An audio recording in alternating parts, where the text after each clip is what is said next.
And the lady pastors, and I like to read the whole church. Amen. Okay. Today I'll be talking about the story of Elijah when he fled to Horeb. Yeah.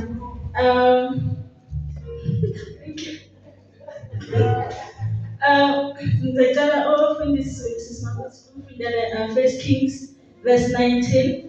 First Kings chapter 19 verse 1 to 4.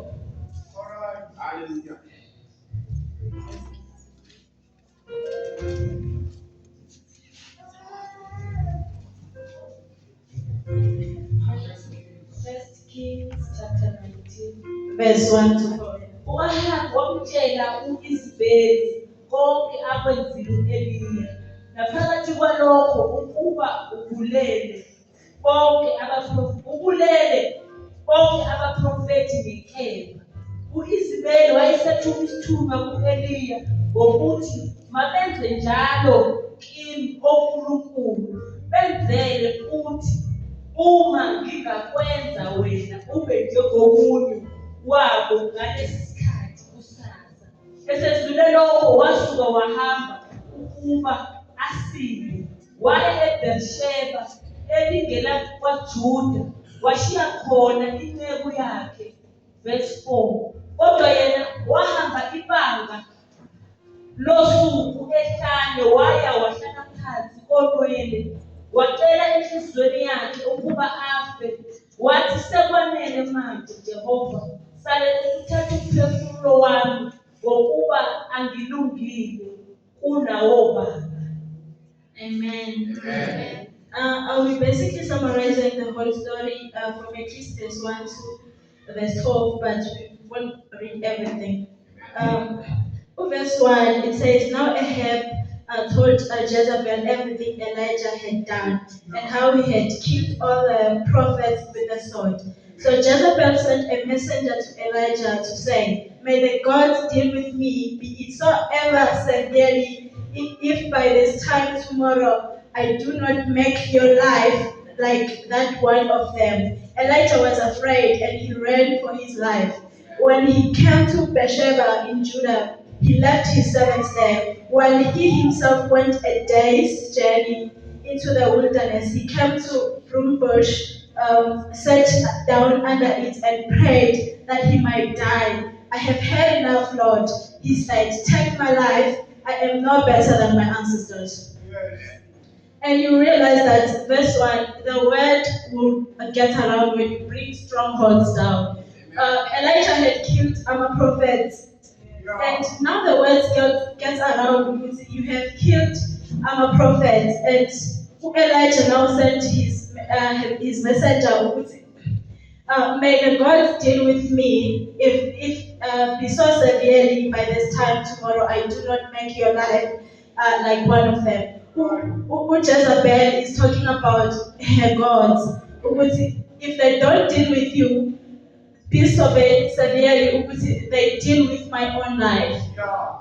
So we have to know that if we conquer everything, or if we are at our point of life where we have done everything great, the word will get around. And when the word gets around, devil reacts. He's not going to stop reacting because God is with you. you have conquered, you have killed our prophets like Elijah, the word will still get around. And verse 3, it says, Elijah was afraid and he ran for his life. It's so ironic that he killed prophets, but now when Elijah, Jezebel just says, ngizodila nawe, like, now usebasaba, but you killed the prophets with the sword. But now just one mistake, one wrong move, now he wanna run away. He's tired, and he even says to verse 4 that I've had enough, Lord. Take my life instead.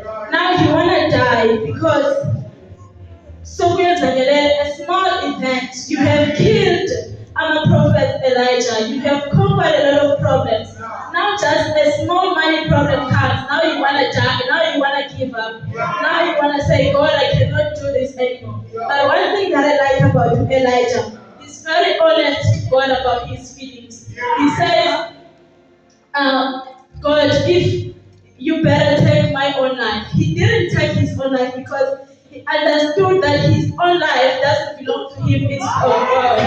He didn't kill his own life. He could have done it by himself, but he said, God, take my own life, because he understood who is the owner of his own life. And we also must know that God has the capacity to carry your burden. Always know that.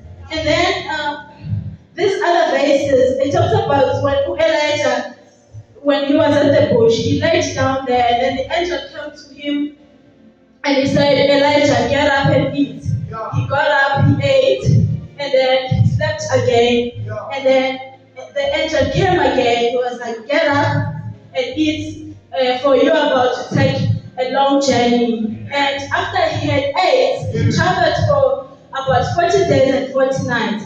And if you remember from verse 4, it says, while himself he went a day's journey. Uhambe usuku oluyi-1 wasekhathana. But after Tole Amanda Masha, he traveled for 40 days and 40 nights. So if we feel like we are losing strength, go to God, you will renew your strength, and you will be able to travel as long as distance. Amen. And then verse 10, it says, when God was talking to Elijah, he said, what are you doing here, Elijah? And then in verse 10 it says, he replied, I have been zealous for the Lord God Almighty. The Israelites have rejected your covenant, torn down your altars, and put your prophets to death with the sword. I am only one left, and now they are trying to kill me. The Lord said, out, stand on the mountain in the presence of the Lord. For the Lord is about to pass by. Then a great and powerful wind tore the mountains apart and shattered the rocks before the Lord. But the Lord was not there. After the wind, there was earthquake, but the Lord was not in the earthquake. After the earthquake came fire, but the Lord was not in the fire. After the fire came a gentle whisper. And when Elijah heard it, he put his cloak over his face and went out and stood at the mountain of the camp. Then a voice said to him, what are you doing here, Elijah? What I've realized, Elijah knows the voice of the Lord. He knows that this is God, this is not God. Just because there is wind that tore apart mountains and everything, he knows that this is not God. Just because you saw a big opportunity that comes to you and now you think it's God. It's not God. You have to know this is God and this is not God. I wrote here and said, it is important to know where the Lord is, and it's also as much as important to know where Lord is not. The wind was felt, earthquake is felt, and a whisper is heard. God, when we are broken, He comes with a gentle whisper so that we can hear Him. We should open our ears each and every time. Just because one of my opportunities are running, most of the time after waiting season, after as bad as again, and then just an opportunity comes, we now think it's God. But sometimes it's not God. And remember, Elijah had conquered before. So of